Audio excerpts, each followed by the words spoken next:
Wananchi 500 kutoka kaya maskini wanaoishi katika kata ya Mzimuni wilayani Kinondoni jijini Dar es Salaam wamepatiwa msaada wa futari ikiwa ni sehemu ya utoaji wa vyakula kwa wasiokuwa na uwezo ndani ya mwezi mtukufu wa Ramadhan.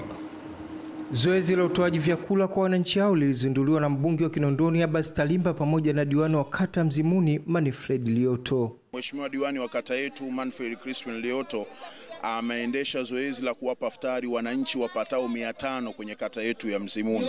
Na anafanya hivi kwa sababu tunajua tupo kwenye mfungo wa Kwaresma kwa Wakristo na tupo katika mfungo wa mwezi wa Ramadhani kwa Waislamu. Kwa hiyo Mheshimiwa diwani leo anagawa vyakula kwa maana ya kwamba futari ili siweze kuwasaidia wananchi kwenye kata yetu ya Mzimuni. Pofika mwezi mtukufu wa Ramadhani huwa natoaga futari kwa wananchi wangu hasa wenye uhitaji. Kwa sababu najua kuna watu wanakuwa wamefunga lakini uwezo wao ni mdogo. Sasa kwa ajili ya kuwarahisishia kidogo ninachokuwa nacho nachangia kuwagawia kama hivi unavyoona leo.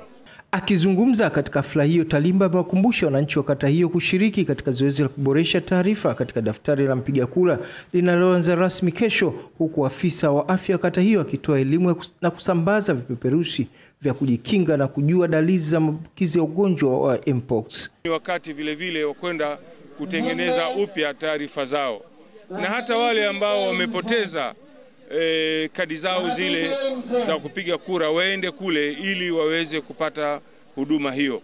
Hivyo hili jambo tunalichukulia kwa uzito stahiki, kwa sababu tunaamini haki ya Mtanzania mojawapo ni kupiga kura. Sasa hivi vipeperushi tulivyovigawa ni kwa ajili ya wananchi waweze kusoma ugonjwa huu na kuweza kutambua vizuri.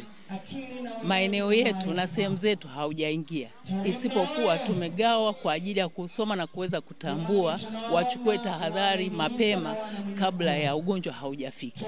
Hamisi Suleiman, Channel 10, Dar es Salaam. Asante sana Hamisi Suleiman kwa taarifa hiyo. Mtazamaji, kuelekea uchaguzi mkuu mwaka 2025